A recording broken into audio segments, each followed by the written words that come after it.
In this series, we're trading a Robinhood account from $3,000 all the way to $1 million, and I'm showing you every step of the way of how I get there. Now, today in the account, we did close at $20,139.25 at close of August 21st. We are up $532 on the day, but we are down $750 on the week. This is really just because the market has been weak, with us waiting to see what Jerome Powell says on Friday at the Jackson Hole Economic Symposium. He's going to signal to markets what his thoughts are on monetary policy for the coming months. And really what that is are they going to cut rates in September? So everyone's looking to see if we're going to do that. It's what Trump's been asking for. Not sure if we're going to get it, but I'm going to give you my thoughts on that as well. But on the month, we are up $3,300, so not bad overall. Really, the portfolio was saved by a few positions this week. Most notably, NEO has actually become a winner in the account. We're up roughly 25% on shares and only 11% on options, but hopefully this one can continue to the upside. But I'm going to give you a quick rundown of what's in the account, and then I'm going to hop into the charts and talk mostly about Unity software, which a lot of activity actually happened today. This could be a huge opportunity for a really strong, explosive move over the coming months. And then also take a look into Tesla and Alibaba reports next week. And then, of course, we're still long Zeta Grab, Unity, Upwork, and we also have a poor man's covered call on Sharplink Gaming. If you're not already, you can join the Discord. I do post all of the positions in here as I enter and exit for free, as well as my main options portfolio. I post all of those positions. Plus, we got a bunch of good guys in here who are just sharing ideas and posting profit, talking about Yu-Gi-Oh cards, and I don't know what else they're talking about. But anyway, really today is mostly NEO. Upwork has been really strong as well this week. We are now up, I think, 140% almost on our options for October for 15 calls and 22% on shares. We did really well on the earnings. Zeta is kind of riding the 50-day moving average, but I'm still bullish there. Alibaba's finally reporting next week, so hopefully we can get saved on some of these positions that have been bleeding out. And then Tesla is also in a really strong setup. So let's just really hop right into the charts, and let's start with Unity software, because I think that this one has the highest risk to return ratio of anything in the market right now. Obviously, we've been playing this one. We've already made a 10-bagger on this previous run up back in July, and even back here in May. We've been just trying to stack and roll this position as much as possible. And we actually had some huge buys from some institutions, most notably Stanley Druckenmiller bought, I think, over $50 million in Unity shares in Q2. So even some institutions are actually starting to take notice of this name. So really bullish overall. From a technical perspective, we did break out of this long-term trend, and that's, we came up and tapped that, and then we dropped when the CTO left, but then we came back and broke through it. And really, this name is mostly technical. We have so many options that are being bought on the options chain, and it's forcing dealers to hedge those positions by buying shares of the underlying. I don't know if it's just one whale, which we think to be Roaring Kitty, or if it's a bunch of different whales and hedge funds just taking advantage of all the flow. But nonetheless, I do think that Gamma is a huge opportunity here for us to actually have a squeeze to the upside, and this is very similar to what happened with Gamestop last year, which was driven by Roaring Kitty. I do have all of that analysis in the Discord, so make sure you guys go in there and check the pinned messages on the trade setups channel, and you can see my analysis for why I think Roaring Kitty is in there. But looking at the current technicals, we did come back up and test this 38.92 level multiple times. We even had a little bit of a bull trap here, and then the market sold off. Unity wasn't able to hold, and we dropped. Now, there are short-term whales buying calls, out-the-money calls, and selling out-the-money puts. So those are bullish risk reversal bets. And we just had a whale actually roll his August 22nd position to August 29th today, as well as we saw $9 million in premium on the 43 call contract for October 17th. So this is really, really, really, really bullish.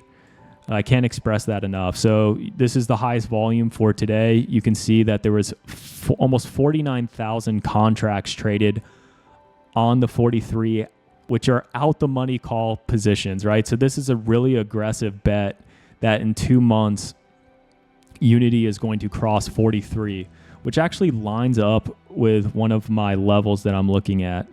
So above on Unity, what we're really looking for is a break over this $39 level, try to push towards 41. That's a much smaller level, but what we're really looking for is a test of this more recent high around 43.52.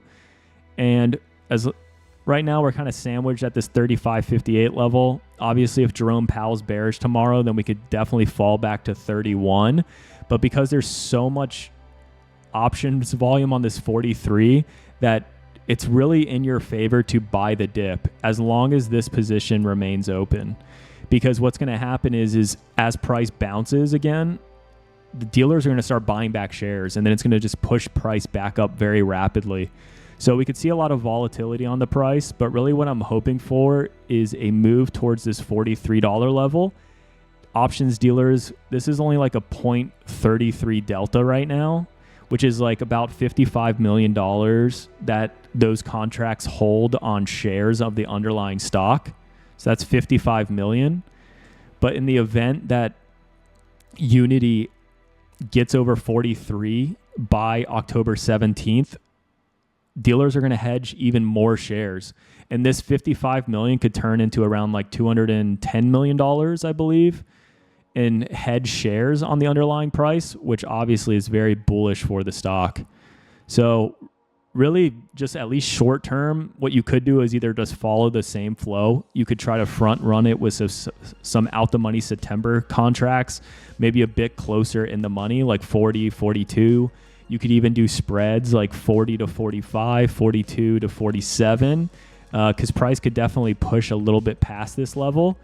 Or what I've been doing is I've been buying March contracts, right? So I've been buying out the money $45 because I have so much time for this move to play out. If Roaring Kitty is in it and he tweets, then this stock could certainly go up over 100% in one day.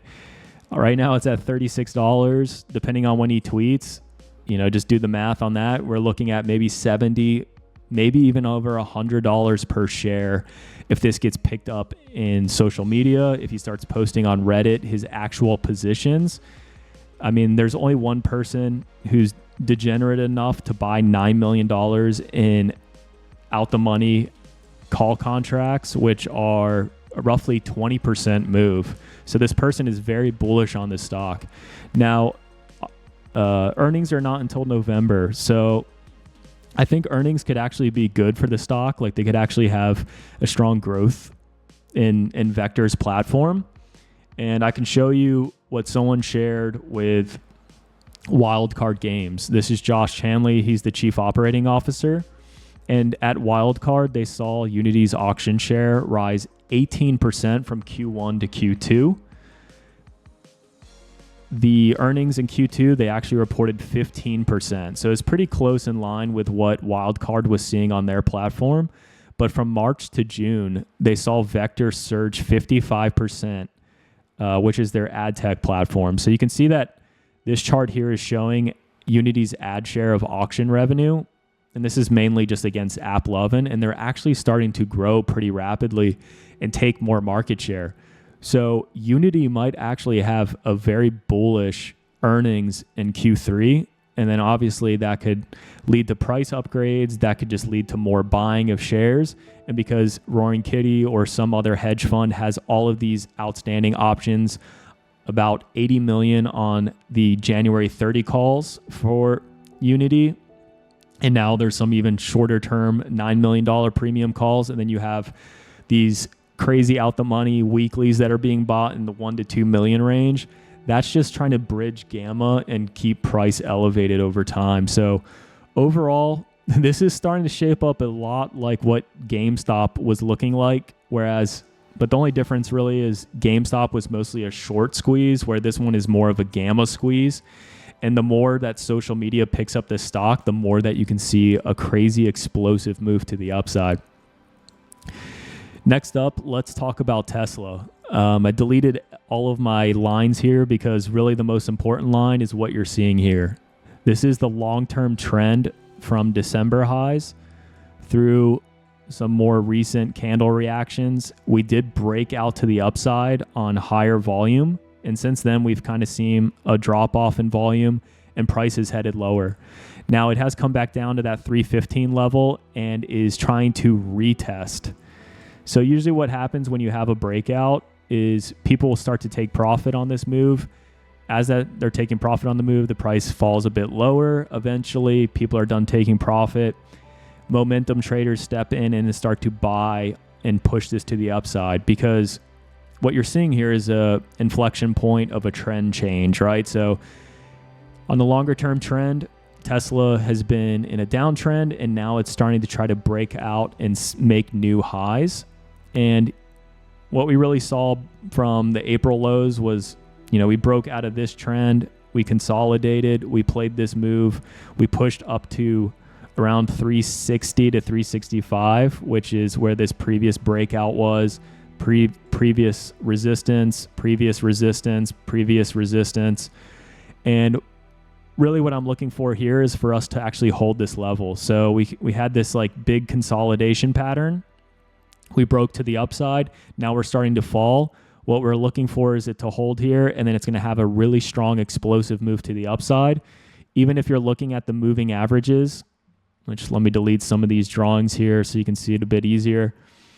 The 50-day and the 200-day moving average, you can see how tight they are. They are starting to coil.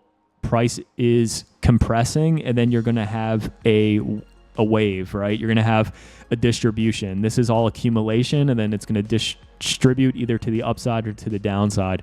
And that's really dependent on what Jerome Powell says tomorrow. I think if Jerome Powell comes in and says that, they revise jobs lower, there's a chance here that we can actually cut rates in September, but we're, keeping an eye on data, inflation. We're starting to see the impacts of the tariffs. The market could rally on that. And if it does and Tesla holds and gets back over this 322 level, what we're really looking for is a break over 322, 332, and then our targets in the short term are around 358 to 367-ish. That's really the area that I'll start taking some profit on shorter dates. But I do think that once Tesla gets here, it can actually start pushing a bit more. As you know, I've been really bullish on Apple, which we can talk about. But Apple finally actually broke out to the upside, as it's still trading under the all-time highs quite a bit relative to Nvidia, Microsoft, Meta, all the other Mag 7 stocks. Google's now like up near all-time highs. So I do think Apple and Tesla are a bit behind, and those are going to catch up. There's going to be a rotation there. So I'm really bullish. Apple, Tesla, Unity Software. Hopefully Jerome Powell holds the market. Now, NEO, just real quickly, this one has, we had a bull flag here. Another consolidation pattern. We filled this previous bear gap, then we exploded to the upside, right? So we coiled, accumulated, and then we distributed to the upside. Almost got to this 573 support or resistance level, but we rejected out of this little low volume node here. That's probably the more accurate level. But what we're looking here is to see if we can get up towards 638 and then push through this low volume shelf to 704. Definitely would start taking profit, because usually the measured move on a bull flag is the flagpole, right? So you had this move here, you copy that over, and then the measured move of this consolidation pattern is usually right around where the breakout point is of that trend, and that would be right around 638, maybe 650. Maybe it extends, and then we have a little bit of an extension move here, but definitely will be taking profit on shorter dates. Maybe I'll sell some covered calls against my leaps once we get there, just so then I can rake in some income.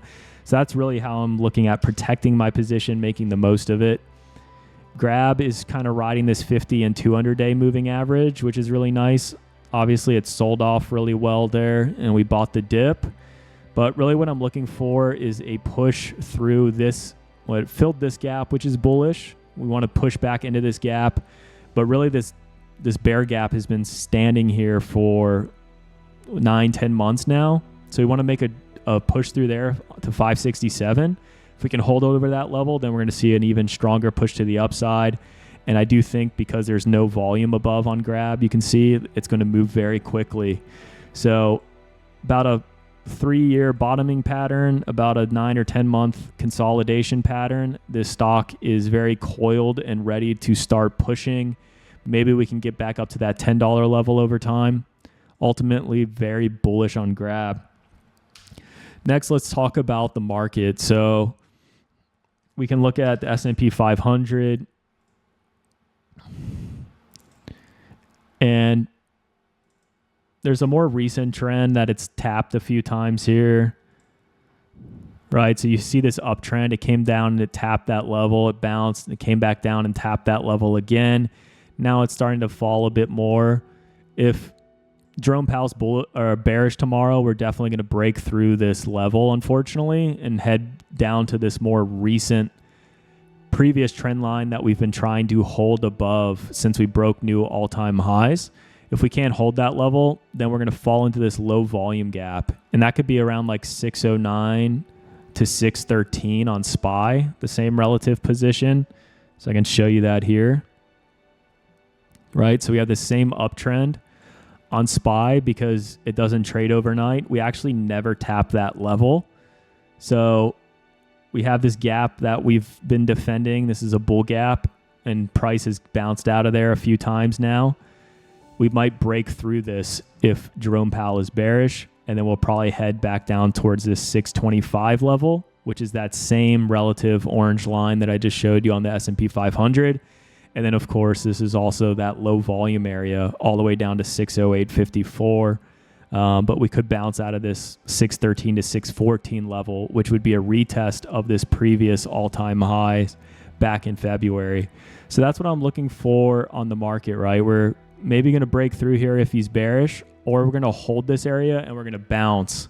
And if we bounce, a really solid bet is back to 639.91. We'll just say 640 to 642, right? You have this low volume area, and price will likely try to push back up towards that area if Jerome Powell is bullish. But we don't really know what's going to happen yet. I'm a little bit scared because volatility is not that high. When the market sold back on Friday, August 1st, you saw VIX spike over 20, and this was like a really strong overreactive move on volatility. So a bunch of people were shorting the market very strongly. When that happens and too many people are overcrowded in a trade short, usually you have the opposite. And we had that play out over the week after Friday, August 1st. The market rallied back up. So you can see that here, right? We had this big gap down, and then you saw exactly what happened. Price gapped back higher, trapped all these bears down here, and then it just pushed even further to the upside. Usually when you set a trap like that and you have this gap away, a breakaway gap, this bull gap basically causes all of those bears down here who were short to cover out of their positions. That forces market makers to buy back the shares that they sold short against those puts. And then you have a buying spree, and usually you push to new all-time highs.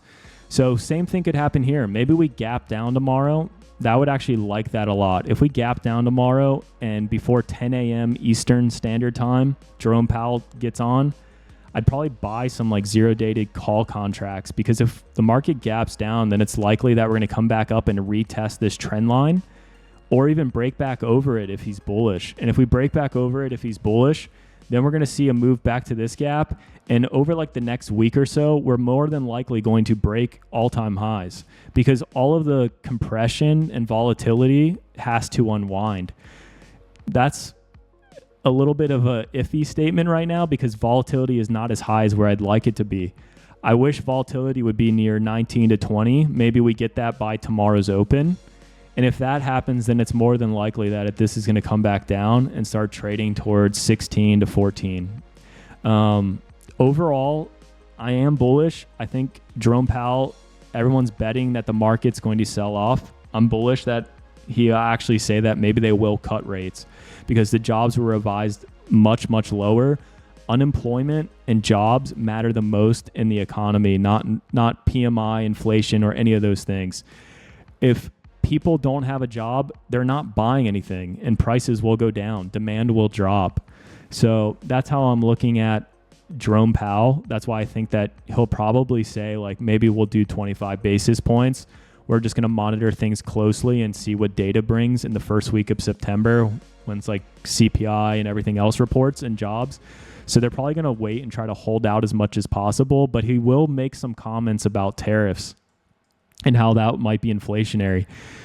If that happens, it really just depends on what the market does. If the market could sell off and be a fake out. So you have to really just be very strategic about this. If he says that maybe there's 25 basis points that we can cut and the market sells, it's 100% going to be a fake sell, and then the market's going to bounce and then rip higher. But really what I'm looking for is maybe VIX gets a little bit higher, and then I'm going to probably maybe short volatility or just buy calls in the market. I think there will be a larger pullback, probably at or around maybe slightly after rate cuts. And really what I'm looking for is volatility or VIX to drop below 13. If VIX is below 13, then I'm thinking that there will be a larger pullback in the market, which could be maybe 5, 6, 7%.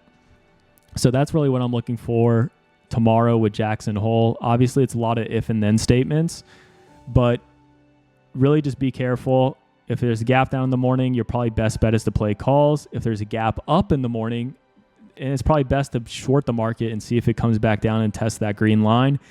If we break this and he says we're not cutting rates, this is going to drop to 625. Maybe it'll even puke further than that in the market. We'll have a more of a correction here. The market will throw a tantrum and try to get Jerome Powell to cut rates by September, and all the odds will change. You'll see all of that happen. Or he's going to say maybe we'll cut rates, and then you're going to see an explosion to the upside. So a lot to unpack there, but nonetheless, I think Unity Software is still the play. Just look for long-term calls, and I think you're going to make out like a bandit on that one. So hope you enjoyed this video. Make sure you like, subscribe, comment, tell all your friends, and I'll see you in the next video, guys. Peace.